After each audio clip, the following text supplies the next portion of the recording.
मधुबनी एवं मान्यवर रामनगर माझी पूर्व प्रदेश प्रभारी एवं वरिष्ठ सामाजिक कार्यकर्ता गया।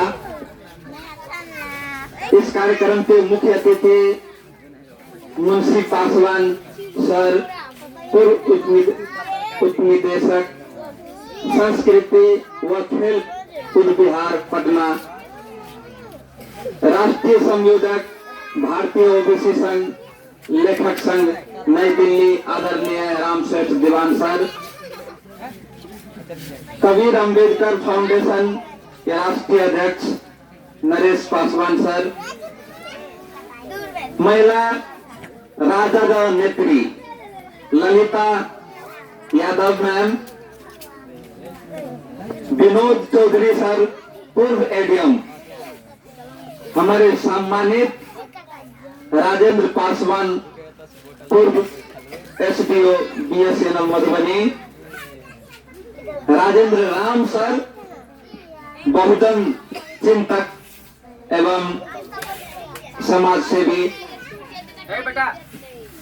ऐसे हमारे सांस्कृतिक क्षेत्र में योगदान देने वाले हमारे जटाधर पासवान सर और हमारा ही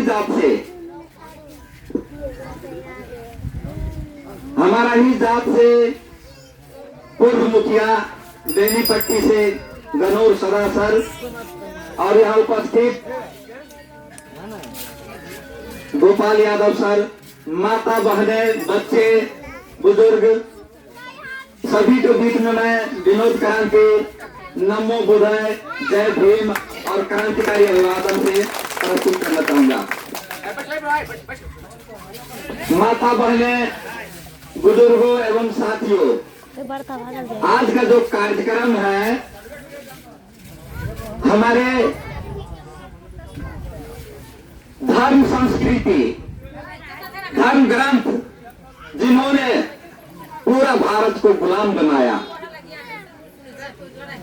उस धर्म ग्रंथ को चीर फाड़ करने वाले, यानी कि धर्म ग्रंथ एक झूठा ठग करने वाले, हम लोग को गुलाम बनाने वाले, मूर्ख बनाने वाले, हम लोग पे शासन करने वाले एक ग्रंथ जो धर्म ग्रंथ है, जिसको आप रामायण, महाभारत, कृष्ण लीला, फलना चिल्ला कह करके पढ़ रहे हैं, शिव चर्चा कर रहे हैं। इस चीज को आप लोग को दिमाग में बैठाने के लिए हमारे राम स्वरूप वर्मा ऐसा व्यक्ति थे जो ये देवी देवता फूल माला जो आप लोग चढ़ाते हैं अपना घर में, उससे क्या होता है? उससे यही चीज होता है कि आपके बच्चे वही मंदिर में जाता है, वही चर्च में जाता है, वो शिव चर्चा में जाता है, वो स्कूल जाने से वंचित हो जाता है, वो यूनिवर्सिटी जाने से वंचित हो जाता है, वो अपना ज्ञान प्राप्त करने से ही वंचित हो जाता है।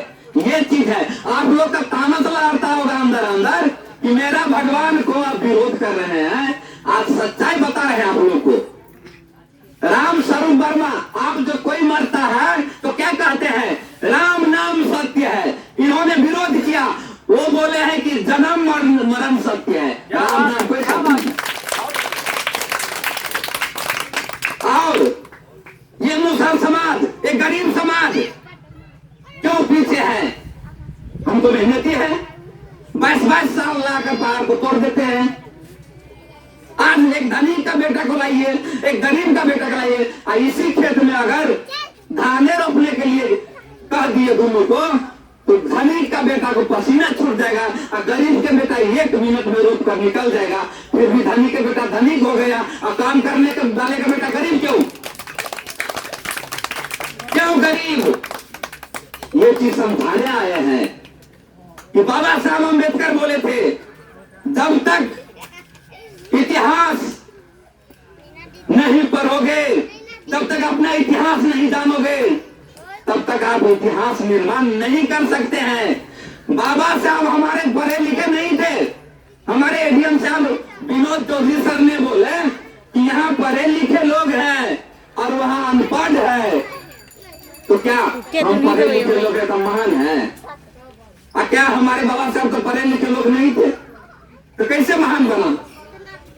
पढ़ी लिख करके महान बनता है, ये चीज मैं विनोद क्रांति नहीं मानता हूँ।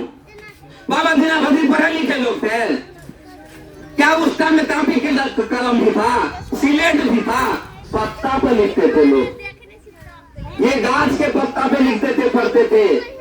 कोई मिट्टी का वो सिलेट बनाकर पढ़ते लिखते थे, लेकिन फिर भी महान थे। क्यों? कि महान काम किया।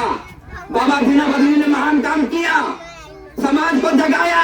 हमारे बहन, हमारे मजदूरी, हम दिन भर खड़ काटते थे जोरावर सिंह के बारी में, हमारे संतान, वहां का चौधरी, वहां का राजपूत, वहां का बनवार खड़ काटते थे, और वो राजपूत धमिया कनक सिंह अपना जूता से मार मार के भगा देते थे, उसको मजदूरी नहीं देते थे। लेकिन उसके लड़ने वाले कौन थे? आज हमारे मुसारी में दो धाजा गाड़ा हुआ है, क्या उसका पूजा करने के लिए गाड़ा हुआ है? नहीं, वो वीर थे, वो साहसी थे, वो गरीब का हक दिलाने वाले एक बाबा दीना बद्री थे, जिस तरह से आज बाबा दशरथ जन्म लिया है।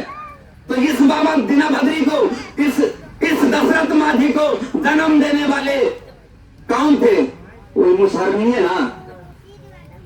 आप क्या है? आप अभिनया है। तो आप भी ऐसे बाबा को जन्म दीजिए, आप भी इस बच्चे को पढ़ाइए, आप भी इस बच्चे को मेहनत करने के लिए सिखाइए, ताकि इस समाज को बदलेगा। लेकिन आप तो सोचेंगे, कुछ लोग बोलते हैं गांव घर में जाकर के कि पढ़ते लिखते तक कि हमारे बेटा का नौकरी हो जाता है। अगर हम पढ़ने के लिए भी बोलते हैं तो मुंह टेढ़ करके जवाब देते हैं कि तुम पढ़ लिख लिया तो क्या हो गया, अब करोड़ों का बजट बना लिया, अब गाड़ी बंगला घोड़ा बना लिया, ये कह करके मुझे ही रोक देते हैं। लेकिन ये अर्थ नहीं है। अगर पढ़ेंगे तो हम ज्ञानी होंगे, हम संघर्षशील होंगे, इस समाज को रक्षा करेंगे। आज इस विश्व में मानव को मानव बीज छूत अछूत कह करके, गुलाम बना बना करके हम लोगों को शोषण करता था, मारता था, पीटता था, और बेटियों को इज्जत लूटता था। हमारे पहले पैसा कौड़ी नहीं होता था, हमारे पास पशुधन होता था, गाय माल जो पोसते हैं वो धन होता था। आज ना करके रुपया हो गया सोना चाहिए। तो वो पशु जो हम लोग पोसते थे पहले, गरीब SC ST OBC माइनॉरिटी कहने का अर्थ है जिसका मुंह में बोल नहीं, वो लोग तो बड़े बड़े जात रात को गुंडा बन जाता था, हमारे झोपड़ी में आग लगा देता था, और लगा करके ये पशुधन लूट लेता था। कहते थे शूद्र को धाने नहीं होने देंगे, शूद्र को न धान होने देंगे, न राधा को न मनगी रहेगी, न राधा नाचेगी। इसीलिए हमारे धन लूट लेता था। धन आपके पास नहीं है, कितना मेहनत से आप गाय पोसते होंगे, कितना मेहनत से आप बाल बच्चे को पढ़ाते लिखाते हैं। क्या आपके बाल बच्चा को कोई खिलाने के लिए आता है? आपके बाल बच्चा को कोई बीमारी हुआ, कोई इलाज करने कोई आता है? तो बताइए, क्या आपके बाल बच्चा स्कूल में जाएंगे, यूनिवर्सिटी जाएंगे, अमेरिका, रूस, लंदन, विश्व के बड़े बड़े यूनिवर्सिटी में जाकर के वैज्ञानिक बनेंगे? ये सहयोग देने आप लोगों को कोई आता है? कोई नहीं आता है, क्योंकि आप सोचते हैं कि यूनिवर्सिटी जाना, स्कूल जाना, धनिक बनना, नेता बनना, क्रांतिकारी बनना, देश सुधारक बनना, लीडर बनना, प्लीडर बनना मेरे भाग्य में नहीं है, ये सोचते आप लोग। ऐसा नहीं है। भाग और भगवान भरे से मत बैठिए, क्योंकि बाबा दशरथ बोलते थे कि भगवान के भरोसे मत बैठिए। क्या पता भगवान आपके ही भरोसे बैठा हो, और बैठा भी है। तो मंदिर में जाते हैं ना, तो जल चढ़ाने का पैसा, फूल किनने का पैसा, टीका लगाने का पैसा, उसका ग्रंथ गलत ग्रंथ है वो पढ़ने का पैसा देते हैं। इसका मतलब भगवान आप के भरोसे है। तो आप लोगों को बीच में मैं विनोद क्रांति, मैं एक मुसहर का बेटा, सदा के बेटा, दुआ खाने का बेटा, एक क्रांति पैदा करना चाहता हूँ, जोश जुनून पैदा करना चाहता हूँ। क्रांति क्या है? What is revolution? How can we change our society? सभी ने बोला है कि अंग्रेजी पढ़े लिखे लोग हैं, तो मैं एक झलक आप लोगों को बोलना चाहता हूँ कि what is revolution, how we change our society, how we change our nation, how to make a strong organization in our country, not only in India, in international and national. इसका मतलब ये हुआ कि क्रांति वो चीज है जो एक गरीब का बच्चा, एक मुसहर का बच्चा, एक रोटी कमाने वाले का बच्चा, एक बकरी चराने वाले का बेटा आज बढ़ करके नेता बन गया है। यह है क्रांति, यह है क्रांति। अपने आप को टिकाइए, क्रांति लाइए। अगर सोचे होंगे कि ये लोग आया है, मेरा इंदिरावास मिल जाएगा, कल मिल जाएगा, मेरे बच्चे को नौकरी दे देगा, इस चीज पर आप भरोसा नहीं कीजिए, क्योंकि जो भी करना है अपने बच्चा को आप कीजिएगा। कोई आपको देखने तक भी नहीं आएगा कि आप क्या खाया, आप क्या पहना, आपके पास क्या कपड़ा है, क्या मकाम है, कोई देखने नहीं आएगा। अपने आप को बदलना है, क्योंकि मुझे भी कोई देखने नहीं आया था, मुझे भी कोई पढ़ाने नहीं आता था। जब हम पढ़ने जाते थे तो मास्टर साहब को खेत रोक देते थे तो हमको पढ़ाता था। अगर उसमें ऐसा शिक्षक थे, 40-50 हजार का उनका महीना है, एक गरीब बच्चा के अगर हम ट्यूशन पढ़ा देते हैं फ्री में तो वो ज्ञानी बन जाएंगे, ये भी वो नहीं सोचता था, क्योंकि बड़े दांत के थे, वो सामंत थे। वो नहीं चाहता है कि ये विनोद क्रांति आपका बेटा सरोज मनोज फलना सदा ये पढ़े लिखे, वो हर जोतते रहे ताकि हमारे घर खेत में हल जोतते रहे, हमारे घर में धान उठाकर देते रहे, हमारे बच्चे को कन्हा पे उठाकर ट्रेन के पास पहुंचावे, यानी कि मेरा नौकर ही बनते रहे। आजकल का पढ़े लिखे लोग को मैं कहना चाहता हूं कि बाबा साहब भीमराव अम्बेडकर बोले थे, आप अगर पढ़ाई लिखाई सिर्फ नौकरी प्राप्त करने के लिए करना चाहते हैं तो यूनिवर्सिटी, स्कूल, बड़े बड़े शैक्षणिक संस्था आपको डिग्री दे देंगे, आपको नौकरी मिल जाएगा। उससे क्या होगा पता है? मैं भी एक प्रोफेसर बन सकता था, था भी इंग्लिश का प्रोफेसर, लेकिन मेरा दिमाग में क्रांति आया, क्योंकि एक तेजीलाल चौधरी का बगीचा में इतना छोटे मेरे भाई एक आम तोड़ लिया। किस दिन से मैं क्रांति किया वो चीज मैं बताना था। एक आम तोड़ लिया, हम गरीबों के पास तो नाम है, न रोटी है, आम क्या फल फूल कोई अच्छा खाना है ये नहीं, तो चोरी से हो या लोभ से हो उसके बगीचा में जाता है, आम तोड़ लेता है। वो चौधरी आकर के उसको इस तरह से पीछे में पकड़ लेता है 1 घंटा तक, तब तक उस बच्चे को सारी बाल न भर गया और तब तक उस यहाँ से ब्लड नहीं निकलने लगा, तब तक वो छोड़ा नहीं। लेकिन डर से कोई नहीं बोल रहा था, मैं भी नहीं बोल रहा था डर से, लेकिन मेरा उसी दिन एक क्रांति पैदा हो गया। ये गरीब बच्चा को ब्लड निकालने वाले, इसको केस को छीनने वाले, केस को नोचने वाले को अगर मेरे साथ बंदूक रहता तो यही गोली ठोक करके मैं भाग जाता। एक पैदा मेरे भीतर में हो गया उसी दिन, और उसी दिन से मैंने सोच लिया, आज वो चौधरी मेरा नाम सुनता है ना तो नानी याद आ जाता है।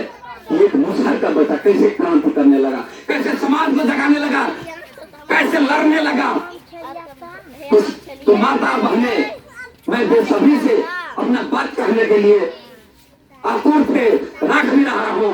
और हम लोग का मिशन क्या है? हम लोग का मिशन है बहुजन हिताय बहुजन सुखाय।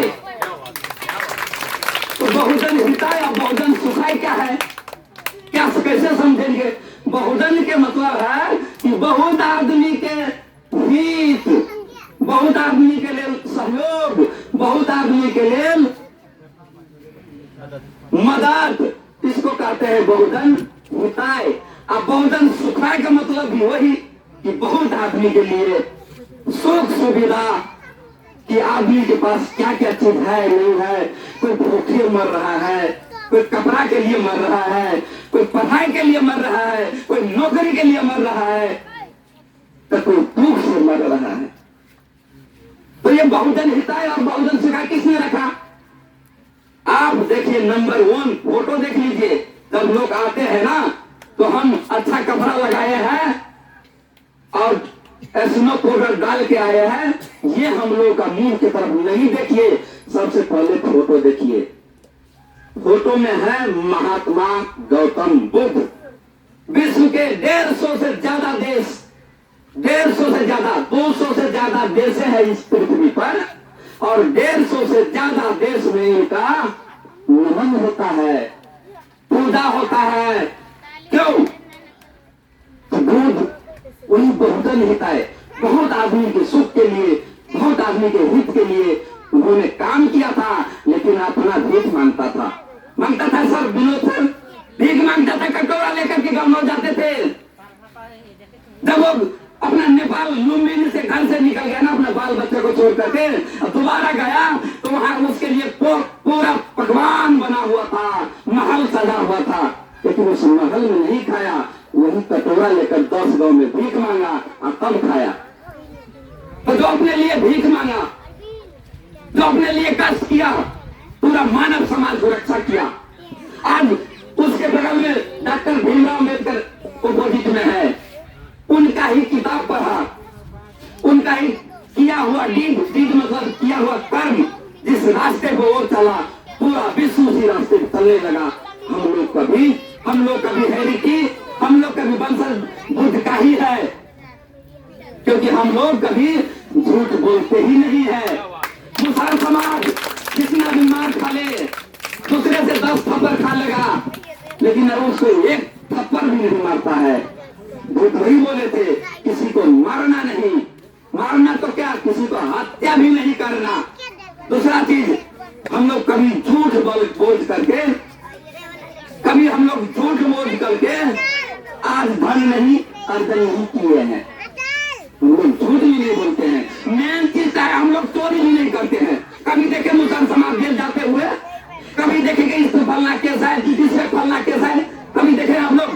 कभी नहीं देखे होंगे, क्योंकि मुसलमान समाज बुद्धमार्गी है। वो कभी झूठ नहीं बोलते हैं, न चोरी करते हैं, न छिनारपनी करते हैं, न किसी को बेटी के घर में देते हैं। और बजट जांच को देखिए ना, फलना बेटी को बलात्कार किया कर दिया। आज हम लोग गए थे, एक पूरा टीम लदनिया ब्लॉक में गए थे, 5 दिन हो गया था। वो ब्राह्मण राजपूतों ने, बड़े दांतों ने हमारी बेटियों का, लगभग वो बेटी जो है 3.5 साल के, उसको रात में उठा लेता है। रात में जब लाइन कटा तो साइकिल लेके 2 दरिंदों आया, हमारे बेटियों को उठा लिया। इतना छोटी बेटी को उठा करके रात भर उनका दुष्कर्म किया। उनके प्राइवेट पार्ट से खून भी निकला, उनका सिगरेट से जलाया भी। लास्ट में शायद अंकल है कि कोई है, उनको पहचान लिया था, उनको मार भी दिया। तो हम लोग संघर्ष करना सीखना होगा। तो एक मैसेज स्कार्सिटी ऑफ टाइम करता है, समय का अभाव है, मैं ज्यादा बात नहीं रख सकता हूँ। लास्ट में मैं आप लोगों को पेट नहीं भर सकता हूँ, आप लोगों को घर नहीं दे सकता हूँ, आप लोगों का कपड़ा नहीं दे सकता हूँ, लेकिन एक चीज दे सकता हूँ, जिससे आपका विचार दे सकता हूँ, सहयोग दे सकता हूँ। और वो विचार अगर आपसे मिल गया तो मैं फकीर सदाई का बेटा ही नहीं, वो मेरा बाप है। अगर आपसे विचार मिल गया तो मैं आपका बेटा हूँ। मैं एक बाप का बेटा नहीं, ये हजारों हमारे पिताजी है। इस पर कोई अत्याचार हो जाए, कोई जुलूम हो जाए, तो ये सब बेटा मिल करके उस प्रशासन को नाक रगड़वा देंगे, जैसे वो दिल्ली का बच्चा को नाक रगड़वाया। और डीएम गया वहां, SC ST आयोग भी लाए हम लोग, पूरा टीम भी गया।